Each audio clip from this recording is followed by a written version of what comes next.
Welcome back to another episode of Talk Zoom. I'm your host, Emma, and today we're diving into a topic that's close to all our hearts, talking about family. I am so excited. And I'm Max. Emma, I was just thinking about this. Family is that one topic that can make you laugh, cry, or just roll your eyes at a family dinner. It's perfect for learning English. It's a great topic. Whether you're introducing your parents, talking about siblings, or sharing funny childhood stories, family vocabulary is essential. So, are you ready to get started? Absolutely. Let's jump in and explore how to talk about the people who know us best, or at least think they do.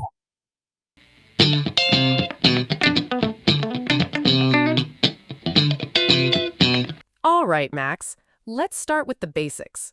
How would you describe your mom or dad in English? Well, my mom is incredibly supportive. She's the one I call when I have good news or bad news. I'd say she's kind and very patient. That's beautiful. My dad is the complete opposite. He's super funny and a bit loud. He always makes everyone laugh at family gatherings. So we have a quiet mom and a loud dad. That sounds like a sitcom. But seriously, how do we say these descriptions naturally? You can use adjectives like supportive, strict, caring, or easygoing. For example, my father is strict but very fair. Or my mother is the most caring person I know. It's simple and direct. Exactly. And don't forget to mention what they do, like, my mom is a teacher, so she's very patient with kids. Perfect. Now, who's ready to describe their parents? Let's practice. Okay, let's move on to siblings. Do you have any brothers or sisters, Max? I have one older sister, and let me tell you, she's the bossy one. But I love her. She's very protective. That's sweet. I have a younger brother, and he's the total troublemaker. He loves to annoy me, but we're really close. So how do we talk about them without starting a fight? Easy. Use phrases like, I get along with my sister, or my brother and I are very different.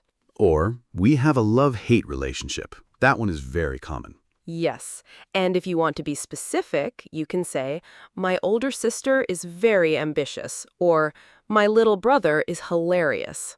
Great. So whether they're annoying or amazing, we have the words to talk about them. Now, let's go deeper. How do we describe personalities beyond just nice or mean? Let's think about it. My cousin is incredibly outgoing. She loves meeting new people and is always the life of the party. That's a great word, outgoing. My grandmother is the opposite. She's very introverted. She prefers quiet evenings with a book. So we can say someone is sociable, shy, generous, or stubborn. Exactly. For example, my aunt is very generous with her time, or my uncle can be a bit stubborn sometimes. It's all about being specific. Saying my sister is funny is good, but saying my sister has a great sense of humor is even better. That adds so much color to your English. Let's use these words to paint a picture of our families. Max, what's your favorite childhood memory with your family? Oh, I'll never forget the summer vacations we spent at the beach. My dad would build huge sandcastles, and my mom would pack the best picnics. That sounds magical. For me, it was Sunday dinners at my grandma's house. The whole family would gather, and we'd eat and laugh for hours. So when we talk about memories, we can use past tense, like we used to go to the beach every summer. Or, I remember my grandmother's famous apple pie. It's all about painting a picture with words. And phrases like grow up are so useful. I grew up in a small town with my cousins nearby. Beautiful.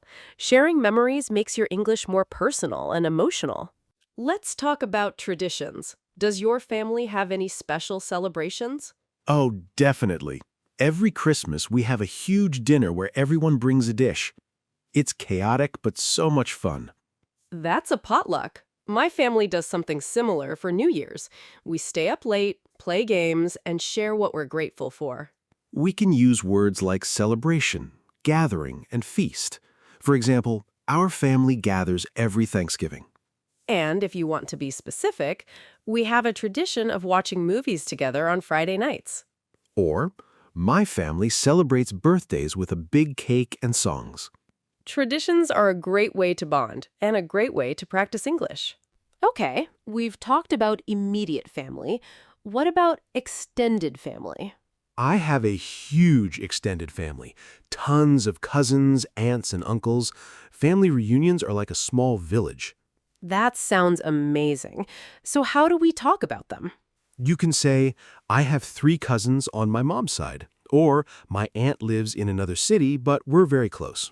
And if you want to describe relationships, my uncle is like a second father to me. Or, my cousins and I grew up like siblings. Don't forget to use possessive forms. My mother's sister is my aunt. It's simple but very useful. Extended family adds so many layers to our conversations. Every family has roles and responsibilities.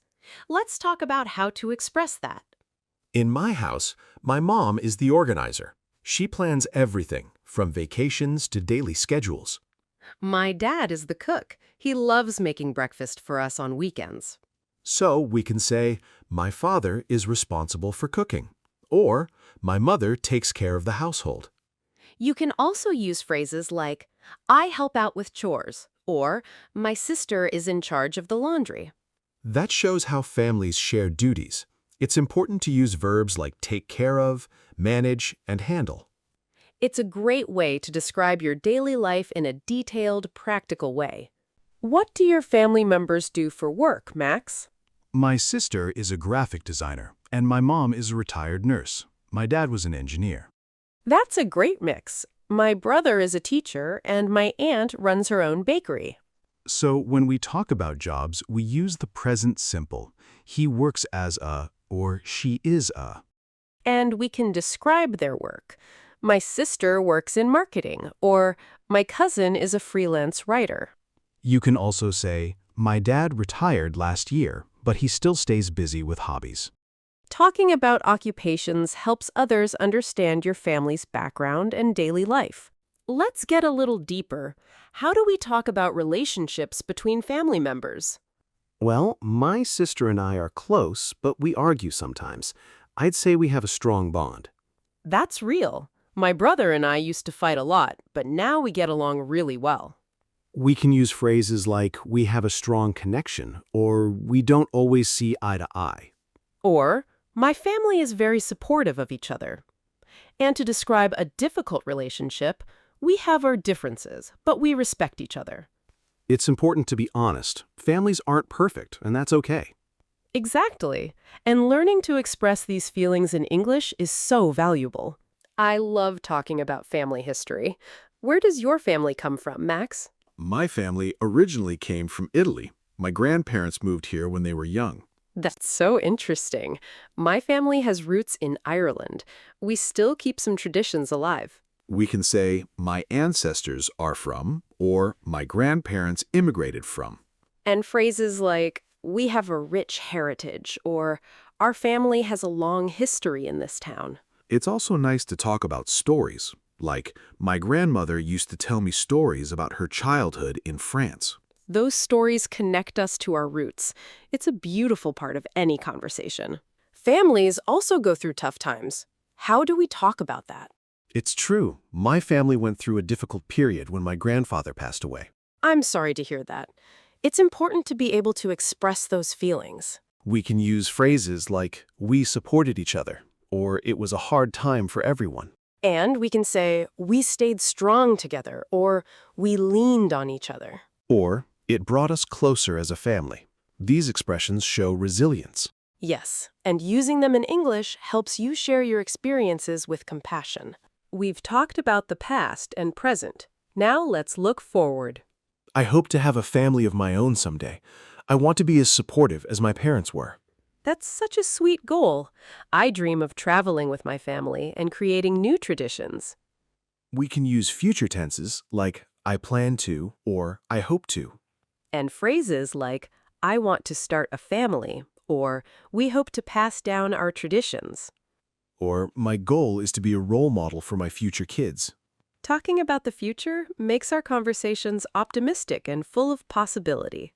So, Max, we've covered so much today, from personalities to traditions to hopes for the future. And we've learned that talking about family is more than just vocabulary. It's about sharing who we are. Remember to use descriptive words, past and future tenses, and be honest in your stories. And most importantly, practice with heart. Your family is a part of your story. Thank you for listening, everyone. We hope you enjoyed this Talk Zoom episode. Now go call your family and tell them you love them. Or at least tell them you're practicing your English. See you next time. Bye for now.